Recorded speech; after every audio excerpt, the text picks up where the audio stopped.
Forgetting forgetting मतलब क्या कि हम लोग को जो चीज़ें हम लोग को याद करनी होती है वो उस टाइम पे हम लोगों ने प्रीवियसली जो सीखी होती है वो याद नहीं आती, ठीक है। ये एक सिग्निफिकेंट टॉपिक रहा है हमेशा से एक्सपेरिमेंटल साइकोलॉजी में स्टडी करने के लिए, जो कि एबिंगस ने स्टार्ट किया था। एबिंगस ने रिसर्च कंडक्ट किया था जिसमें उसने नॉनसेंस सिलेबस यूज़ किए थे, जैसे कि 3 लेटर स्ट्रिंग्स ना, CUV, LEL ऐसा कुछ भी, ठीक है। तो वो मेमोरी प्रोसेस को आइसोलेट करते थे, उसमें कोई मीनिंग का इंटरेस्ट ना उससे, ठीक है। तो लेकिन इसके बावजूद भी कुछ-कुछ सिलेबस में उन्होंने रियल वर्ड्स डाल दिए थे, लेकिन एबिंगस ने बोला कि कुछ वेरिएशंस की वजह से रिजल्ट्स इतना अफेक्ट नहीं होते। तो उसका पियोनियरिंग वर्क जो था वो फाउंडेशन रहा है फॉरगेटिंग की स्टडी के लिए। फिर एबिंगस का फॉरगेटिंग का क्या बोलता है कि हम लोग जो चीज़ें याद करते हैं वो हम मतलब फेड हो जाती है ओवर टाइम के साथ में। तो ग्राफ बताता है कि फॉरगेटिंग जो है वो रैपिडली होती है ना, बहुत तुरंत ही होती है, पहले तो लर्निंग के बाद तुरंत होती है, फिर धीरे-धीरे करके स्लो डाउन हो जाती है। और डीके थ्योरी क्या बोलता है कि हम लोग जब फॉरगेट करते हैं, ठीक है, तो वो होना ही है, मतलब अगर टाइम पास होता है तो हम धीरे-धीरे करके मेमोरी ट्रेसेस जो वीकन हो जाती है और फिर हमको याद नहीं आता, ठीक है। जितना टाइम हम लोग लर्निंग से ज़्यादा लेंगे उतना वो डीके हो जाता है, उतना हम लोगों को मेमोरी एक्सेस करना लेस चांसेस होते हैं कि हम लोग उसको एक्सेस कर पाएँगे। लेकिन ये अकेला फैक्टर नहीं है, इंटरफेरेंस थ्योरी भी आता है। इंटरफेरेंस थ्योरी में 2 तरीके के, प्रोएक्टिव इंटरफेरेंस और रिट्रोएक्टिव इंटरफेरेंस। प्रोएक्टिव मतलब क्या है कि जब प्रीवियस लर्निंग जो है हमारा नया इन्फॉर्मेशन में बाधा डालती है, जैसे कि हम लोगों का पुराना फ़ोन नंबर है, ठीक है, वो हम लोग को याद आता है जब हमको नया ट्राई करते हैं हम लोग तब, ठीक है। और रिट्रोएक्टिव इंटरफेरेंस मतलब क्या है कि नया जब हम लोग कुछ सीख रहे थे तो पुरानी वाली चीज़ें हमको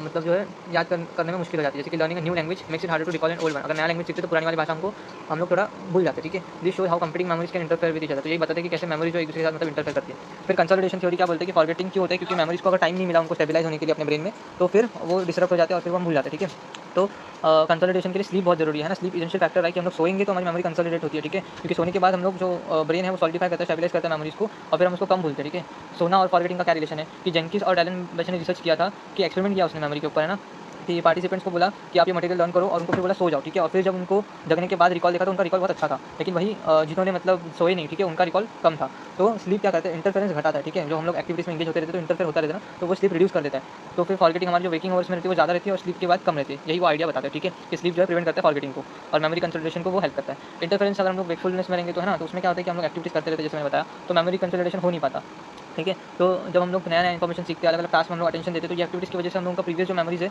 वो अच्छे से हम लोग कंसोलिडेटेड नहीं कर पाते, ठीक है। जिसकी वजह से फिर अगर हम लोग सोएंगे अगर, ठीक है, तो फॉरगेटिंग करने में अगर हम लोग अगर सोते हैं तो कम ही ड्रॉप होता है रिकॉल में, कंपेयर टू अगर हम लोग जगे रहे, ठीक है। तो ये चीज़ हमको बताई गई है फॉरगेटिंग में।